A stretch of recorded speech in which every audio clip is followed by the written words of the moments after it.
Histoire pour Playboy.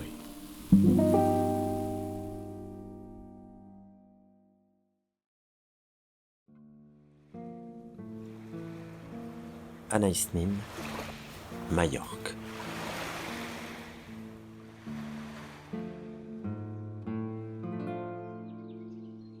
Je passais l'été dans l'île de Majorque, à Deia, près du monastère où Georges Sand et Chopin avaient séjourné. Aux premières heures du jour, nous montions sur des petits ânes qui nous portaient sur le chemin escarpé jusqu'à la mer, au bas des collines. Le trajet durait presque 1 heure, le long des sentiers de terre rouge, sur les rochers aux pierres souvent traîtresses, parmi les oliviers argentés, jusqu'au village de pêcheurs, avec leurs petites maisons accrochées au flanc de la montagne. Chaque jour, je descendais jusqu'à une crique où la mer formait une petite baie à l'eau si transparente que l'on pouvait plonger tout au fond pour admirer les coraux et les extraordinaires plantes aquatiques.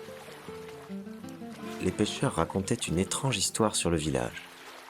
Les femmes de Majorque étaient inaccessibles, puritaines et très pieuses. Elles ne se baignaient qu'en maillot à longs jupons et bas noirs comme on en portait il y a des années. La plupart ne se baignaient pas du tout et laissaient ce passe-temps aux Européennes sans pudeur qui passaient leur été sur l'île. Les pêcheurs aussi condamnaient les maillots de bain à la mode et le comportement indécent des Européennes. Pour eux, les Européens étaient des hommes qui ne songeaient qu'à se mettre nus et à s'allonger au soleil comme des païens. Ils désapprouvaient également les bains de minuit, importés par les Américains. Quelques années plus tôt, la fille de 18 ans d'un pêcheur du village se promenait au bord de l'eau, sautant de rocher en rocher, sa robe blanche collant à son corps. Tout en marchant, perdue dans ses rêves et dans le spectacle des effets de la lune sur la mer et des petites vagues qui venaient lui lécher les pieds, elle arriva à une crique cachée où elle aperçut quelqu'un dans l'eau.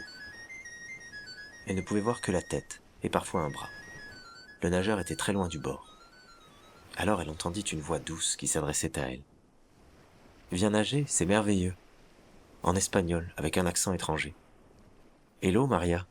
disait la voix. On la connaissait donc. Ce devait être l'une des Américaines qui s'était baignée ici pendant la journée. Elle répondit « Qui êtes-vous » ? « Je suis Evelyne, dit la voix. « Viens nager avec moi ?» C'était très tentant. Maria n'avait qu'à enlever sa robe et se baigner avec sa courte chemise blanche. Elle regarda autour d'elle. Il n'y avait personne. Pour la première fois, Maria comprit pourquoi les Européennes aimaient les bains de minuit. Elle ôta sa robe. Elle avait des cheveux noirs très longs, un visage pâle et des yeux verts en amande, plus verts que la mer. Elle était merveilleusement faite, avec une poitrine haute, de longues jambes. Son corps semblait stylisé. C'était la meilleure nageuse de l'île. Elle se glissa dans l'eau, se dirigeant vers Evelyne avec de longues brasses sans effort. Evelyne, qui nageait sous l'eau, la rejoignit et lui attrapa les jambes. Elle se taquinait dans l'eau. La semi-obscurité et le bonnet de bain empêchaient de bien voir les visages. Les Américaines avaient des voix de garçons. Evelyne se battait avec Maria, l'embrassait sous l'eau. Elle remontait en surface pour respirer, riant et nageant avec nonchalance, chacune de son côté, puis se rejoignaient. La chemise de Maria flottait autour de ses épaules et la gênait dans ses mouvements. Elle finit par glisser complètement et Maria se retrouva toute nue. Evelyne nageait au-dessous d'elle et la touchait en s'amusant, plongeait entre ses jambes. Evelyne écartait alors les jambes pour que son amie puisse à son tour plonger au milieu et réapparaître de l'autre côté. Elle faisait la planche tandis que son amie nageait sous son dos cambré. Maria remarqua qu'elle était également nue. Elle sentit soudain Evelyne l'enlacer par derrière, collant son corps contre le sien. L'eau était tiède, tel un mol oreiller, et si salée qu'elle les portait, les aidait à nager et à flotter sans effort. « Tu es très belle, Maria », dit la voix profonde, tandis qu'Evelyne tenait toujours Maria enlacée. Maria voulait s'échapper, mais elle était retenue par la tiédeur de l'eau, par la pression de son amie. Elle se laissa embrasser. Elle ne sentait pas la poitrine d'Evelyne, mais elle se rappela que les jeunes Américaines qu'elle avait vues n'avaient pas de seins. Le corps de Maria était langoureux. Elle avait envie de fermer les yeux.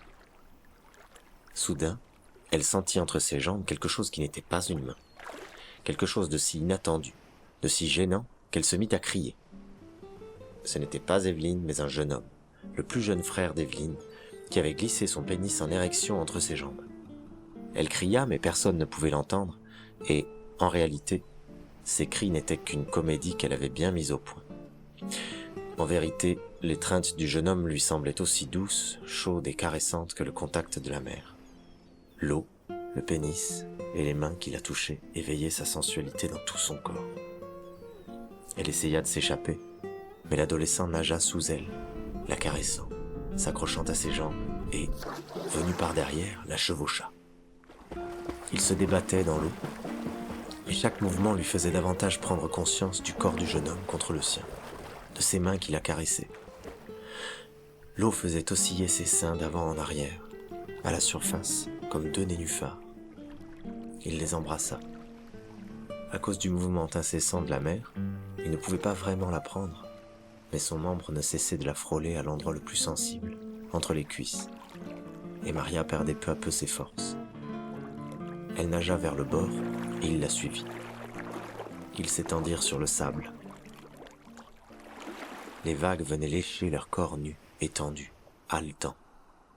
Le garçon se mit alors en elle, et la mer vint les recouvrir, remportant avec elle le sang virginal.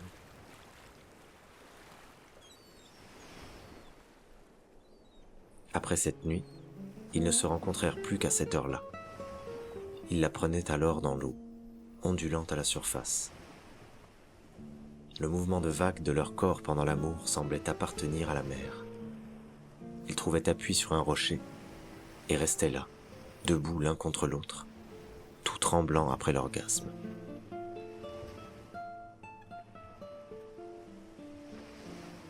En descendant le soir sur la plage, j'ai souvent eu l'impression que j'allais les voir apparaître, nageant l'un dans l'autre.